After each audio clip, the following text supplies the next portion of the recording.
4301 Kingston Road. A very violent environment is being created here by the tenants of this unit. I have attached leaflets that will show you that these individuals are running a food business out of an apartment building at 4301 Kingston Road. I will attach menus that will show you people coming here threatening because they did not receive what they paid for. It is an environment that is unfit for children. When you hear behind the doors of this unit, two young children, and you will see the mess and the attitude of these children, and we're asking Children's Day Society not to take the children, but we're asking to ensure that the parents and the grandparents is creating an environment that's fit for children to live, grow, and play.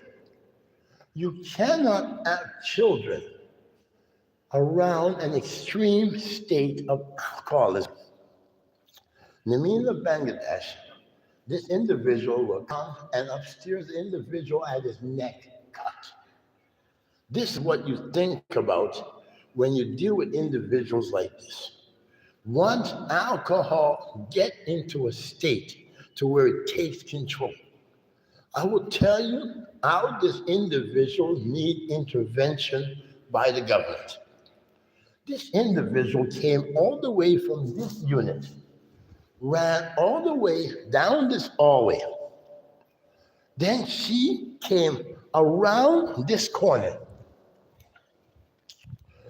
And around this corner, she passed all this litter and filth, comes across here, and in turn, this individual came and tried to say the man who has worked 7 years to make this building fit for children to grow, play, live, and prosper. She tried to say this individual who has gone through a court of law for 8 months, who has gone through the landlord and tenant tribunal, this individual who decided after witnessing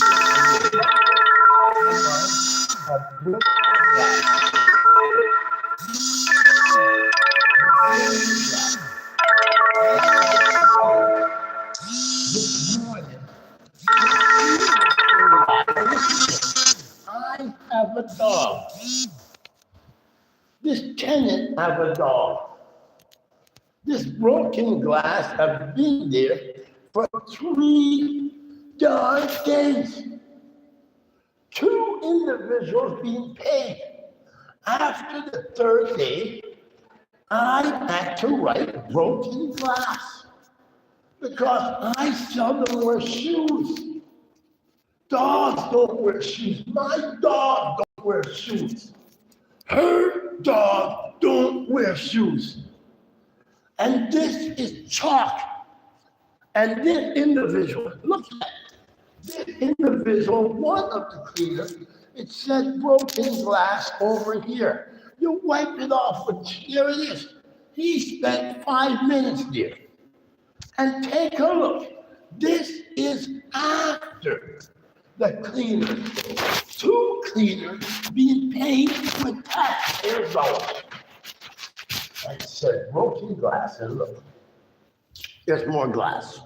Have you ever been cut by glass? Have you ever been cut by glass? Have you ever been cut by glass? Take a look. This is after they came to clean it. And when I spoke to them about cleaning up the substance, whether it was a chemical substance or whether it was some type of substance, something that can harm an animal or a child, they came, the 2 cleaners, one was wrapping here, the one he said he cleaned. Look at all the glass. You tell me that Namina Bangladesh this woman at Unit 915 is fit to bring up children in the condition when she came all the way from down there.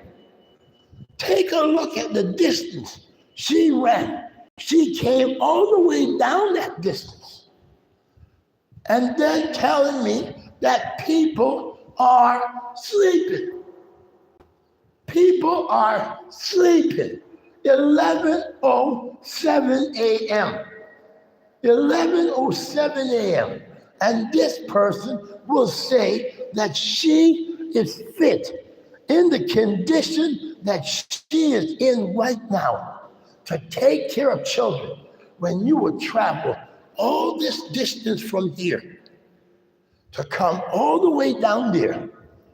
And then you accuse me of doing wrong for looking out for what you are supposed to look out for as a parent. We like housing to find out every single person who's on the lease here. We like to make sure, and we like the ombudsman to ensure that there is no overconsumption of alcohol in this unit, and that these children are being grown up in the standards that are required by law. This individual, after 8 months of near death, after you see the shabby cleaning there, they did the same thing with electrical in my unit. One of those cleaners, what's called maintenance staff, was sent to my unit to repair the electrical outlet. They did not have an electrical license. When an individual IL-10, which I was not allowed to help up too long, yet these individuals have so much people living in this unit. And when the individual plugged in an old lithium battery cell phone, he admitted that that cost me my 2 damn cats, my 2 loved animals. 5 years I've had Mr. Wonderful and Miss Cat. 5 years. And the negligence of Toronto Fire and the negligence of Toronto Community Housing killed my family. And this individual, after I went to a court of law, after I went to the landlord and tenant tribunal, 8 months, nearly dead on the street, died in the flesh, this individual goes around and is telling people that the court of law does not matter. She is above the court of law. She's above the landlord and tenant tribunal, and this individual certainly cannot live in this building because you're accusing a tenant who did no wrong, who saved the lives of everyone in this building by the swift thinking of pressing the fire alarm, running down, getting the fire department, and ensuring that they get up. And the problem was fire department, because they don't get off the 9th floor, they get off the 7th. Stretching all those fire hoses up to the 7th floor. And I will attach photos to this, that you will see my 2 cats. They were not dead. Mr. Wonderful was on the mattress when she was in the bedroom where the fire was. So when I opened the door, both my animals got out of the room, got out of the fire, and because Toronto Fire decided to get off 2 floors down and set up the hoses on this side, try setting up a fire hose from the 7th floor. This is where they went. They went to the 7th floor and they tried to hook up a fire hose from here. And they tried to stretch that fire hose all the way across the 7th floor, then all the way up to the 9th floor. By the time they got to my unit, I guess I don't even know if my animals died in the fire, because the judge and the Crown Attorney, they were outraged. They says, hold it, we sent so much email for fire marshal report. How the hell don't we have a fire marshal report when the police said they laid charges from that fire marshal report? We need an investigation as to why Toronto Fire would have gotten off at the 7th floor when the fire was on the 9th floor, and why so much of the workers went to the opposite side of where the fire was. But just as the judge says in the Crown Attorney, why would the fire marshal not return all these emails? I'll tell you why. Well, the judge figured it out. Oh, because the fire marshal did not say it was a cigarette that caused the fire. The fire marshal did not sign it off as what the police alleged. The police lied. Detective Khrushchev lied. And you say, why? Because there's an email attached here that will show at the same time of the fire, the Ontario Superior Court of Justice had just ruled in my favor on behalf of the people in the trial of the Toronto Police and their overseer, the OIPRD, who I took to court on behalf of the people and defeated Toronto Police Officer Kerr. The investigator was supposed to investigate Kerr's abuse, and the investigative agency, the OIPRD, they were found guilty by a court of law of corruption. And that case has been going on since 2022. I will attach to this video. So this one here wants to go around and say the police say that me inadvertently stand under a smoke sensor with a cigarette saved my life and the life of everyone in this building. Because if that didn't happen, if after that beautiful lady on the unit there where this Bangladesh person here tried to condemn to, she had just brought me meal, and I will attach her testimony that stated at 2:40 she brought me dinner on March 30th, 2025. At 2:45, Paul Keaton left my unit. I didn't know. At 2:46, I came back to my unit after going down to see someone on the 5th floor. And on my computer, a Mac computer, that will state that the last session did not shut down. And the last session was March 30th, 2025. And I will attach the letter that you will see that started typing after 2:45 p.m.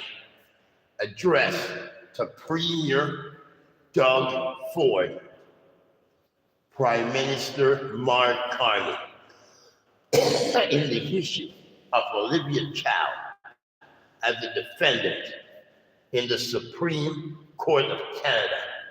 Why has the provincial and federal level of government not acknowledged that I stopped her for 450 days in 3 different courts, and the city of Toronto and the appointed mayor is now in Canada's highest court facing Mr. Kevin Clark, not for me, on behalf of the people.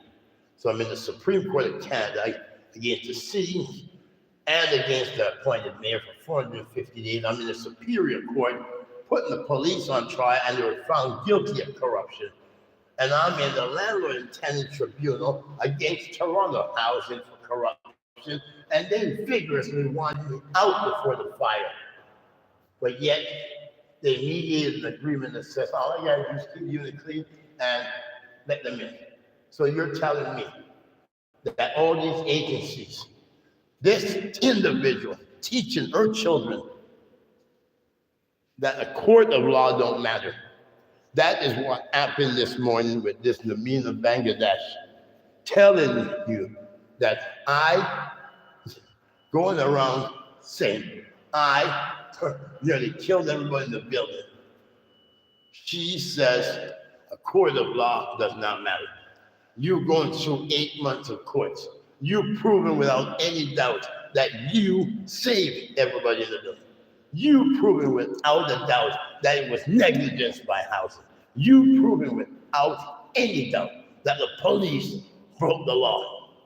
All that don't matter because this person says because she's an alcoholic, she can teach her kids to go around and blame people like me and blame any people who is innocent.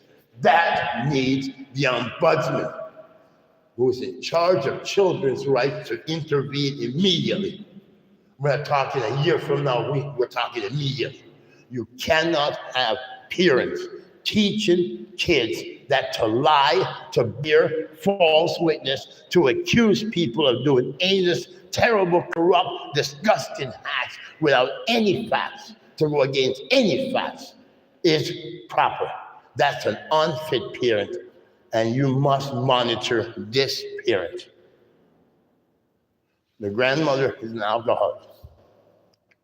I have nothing against her. I love her dearly. I love them all dearly. But love is only so deep. When someone put lies above love, then you got to choose. I can choose to live with lies, or I can choose to love the children and have the ombudsman intervene in this. Toronto Community Housing, there's another girl who's living there. She's light-skinned. She's been living there about a year and a half. You can check the living conditions when you come, okay? And you will see that this is a house where you have other videos where you'll hear people screaming, slamming, and everything. Those videos I have kept to myself. I will release them all to you now. This individual, you can show she is not fit, because you take a look here and you will see this individual here just came and accused me of an heinous act for using chalk to write broken glass. And guess what the shoes? All this broken glass all over there, broken glass in the stairwell. This individual is telling me that I shouldn't tell cleaners to clean it up. Okay? This individual, we asked the Ombudsman and Children's Rights to intervene immediately. This person, trying to, you accuse. That's how she closed her door with children. Can you imagine? That's how a parent is. So we go down here. We're going to show you the broken glass. So you tell me who is right. This person here to accuse me of these innocent because they say they're asleep. People work. Oh, she worked. So she said she's sleeping. She said she worked. So we asked housing to intervene and see if she paid the proper amount of rent. Because I will not give the unit number, but I will add the number to you, and this tenant will state to you that this individual came and screamed to people. Take a look on the glass, you can see it. Glass. And this individual will tell me that for alcoholics getting drunk, look at this, and the cleaners didn't do nothing about it. Look at this. Now we're going to go up here and show you what this individual is screaming about.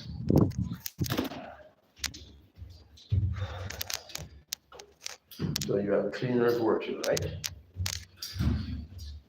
2 cleaners getting paid. Okay. 2 cleaners. So it's a landlord's side, right? So let's see what transpired at the end of the day. 4 days. This Nalina Bangladesh. The unit I've shown says she would rather this around children than this. I've got children to be aware of broken glass. Now you're the ombudsman, tell me, and you should intervene on behalf of these children. This individual says she can go around and be a false witness. She can go around and make stories, tell her kids, all sorts of things to pretend it's true. This individual for writing this in charge. In charge. She's rather have this put you in play. That's grounds